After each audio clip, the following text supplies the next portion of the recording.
You're listening to Give Yourself Some Leeway with me, your host, Eugene Lee.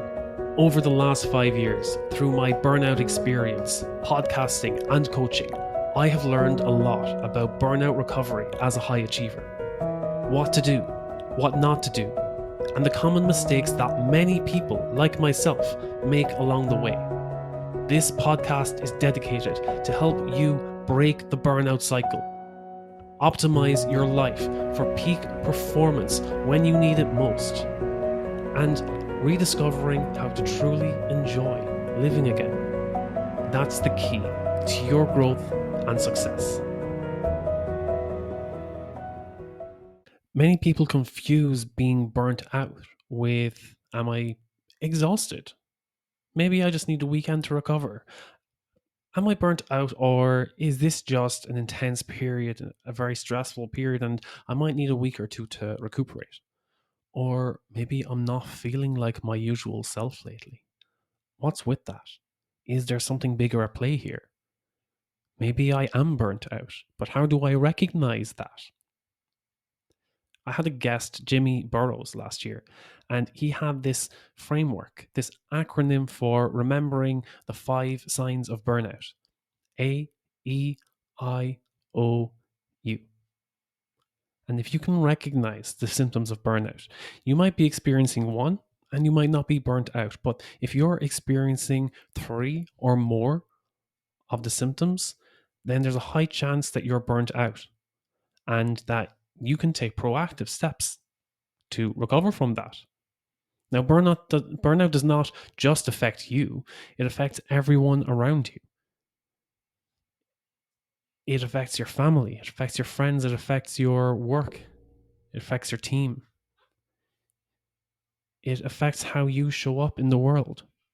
So if you want to show up better or feel better, be more present with yourself in the world, then recovering from burnout is key, not only for performance, but for enjoying life. And people ask, oh, well, if someone else is burnt out, how does that affect me?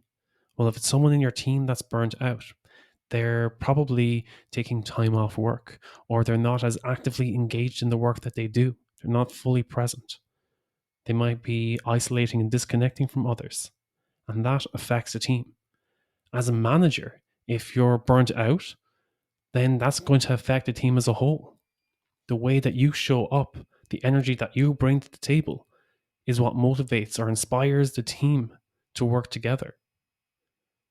And as a company, if your team is burnt out, or if you're seeing a lot of your employees burning out, they're either taking sick leave or they're checking out.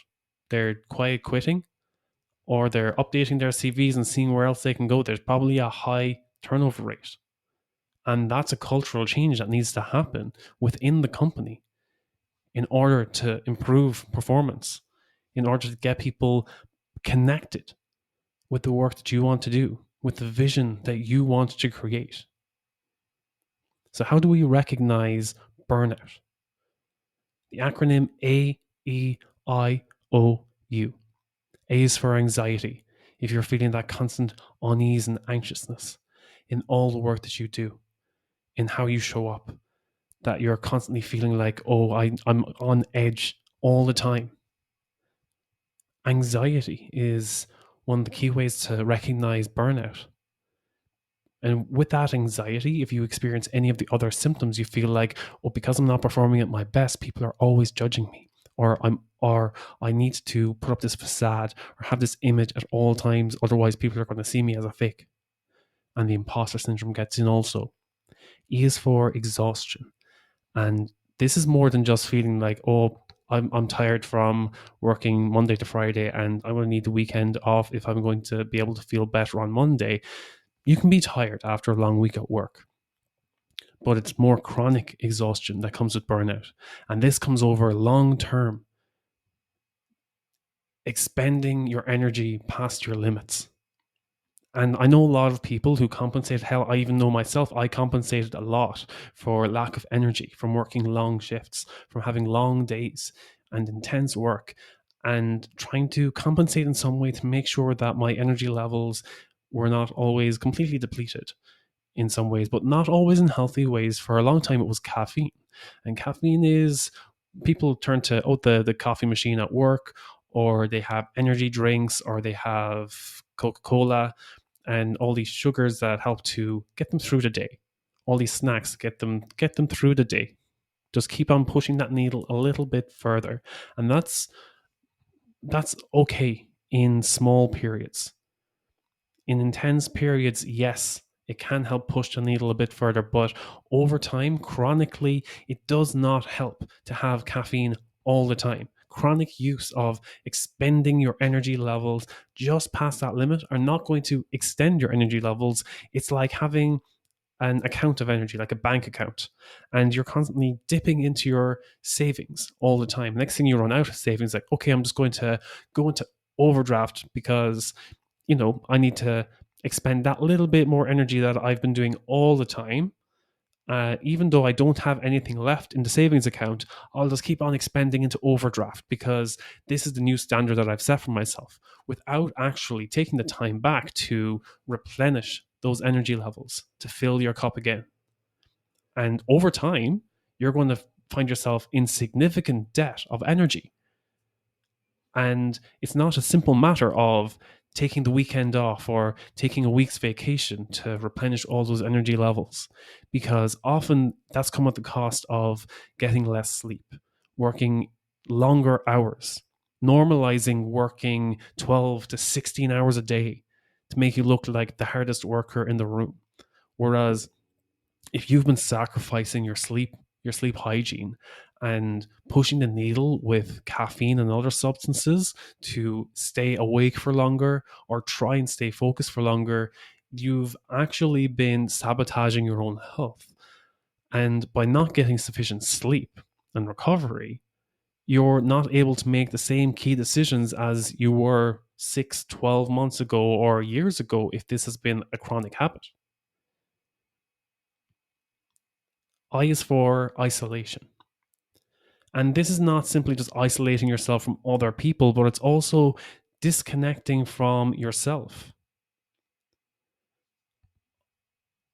I know myself that I isolated not only from other people by engaging into my work, escaping into the work that I was doing, but also disconnecting from myself because I did not want to look inwards. There was a lot of expectations I had of myself that I did not want to face. And it was much easier to put myself in autopilot and immerse myself in the work that I was doing. But that showed up in so many other areas of my life that even when I took time off work and was on vacation, I was going to a concert, and all the negative emotions that I had dulled or hidden by immersing myself in my work, it had also dulled how I experienced positive emotions like the joy and ecstasy of listening to music. Music is such a big part of my life. And there was one concert I was at, and even though I knew I was there, I was so close to the stage and I should have been immersed in the music, but I wasn't feeling that buzz. I wasn't feeling that joy. And my friends noticed that. They were like, "Hey, Eugene, you're acting a bit odd. What's up?" And I was like, I'm here. I'm at the concert, but I'm just not feeling the music." And that's where they recognize, okay, there's something seriously wrong here. There's something that you probably need to address. But I had brushed it aside for almost another year before I hit rock bottom. It was something that had happened that had been recognized by others, but it was very easy for me to just go back into my routine, disconnect from that emotion again, and go back to living on autopilot.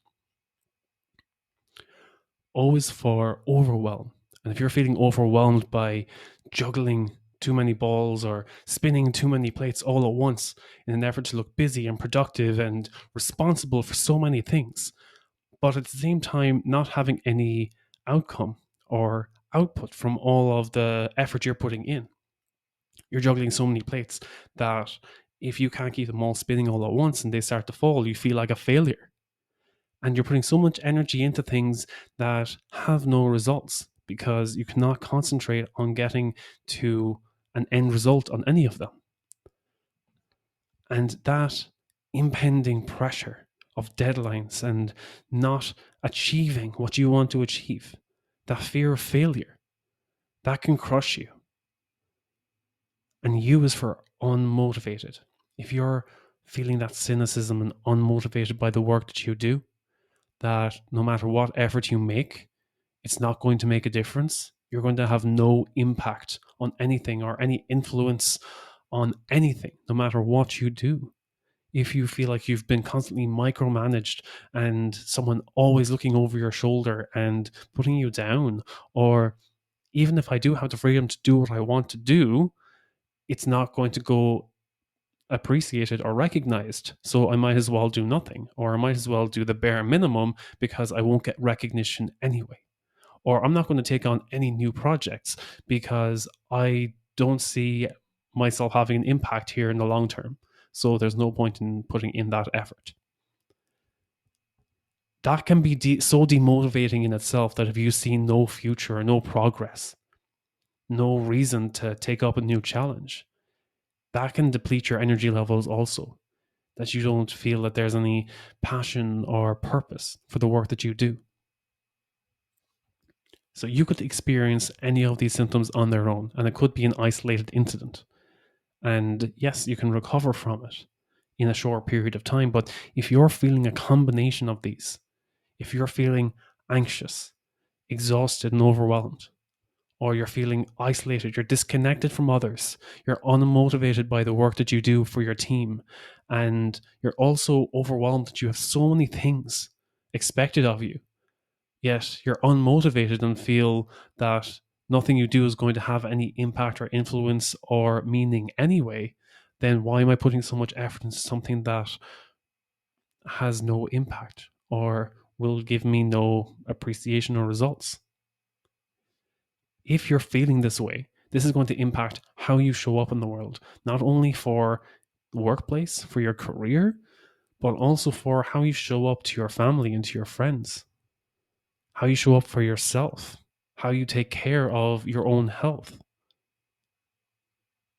If you're experiencing any of these symptoms, then it's worth having a conversation, getting that help.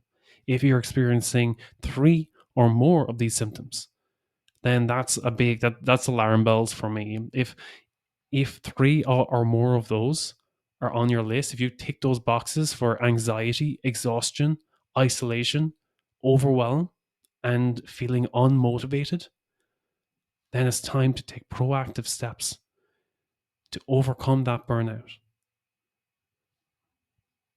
and start rediscovering that joy and energy for life again. Because you don't need to live in that hole. You don't need to live in that rock bottom, that rot, that dark moment. There is help you can get.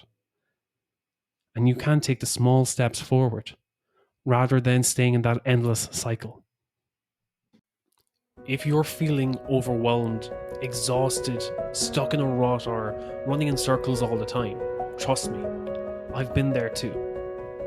The pursuit for peak performance, especially as a high achiever, is not about pushing harder all the time.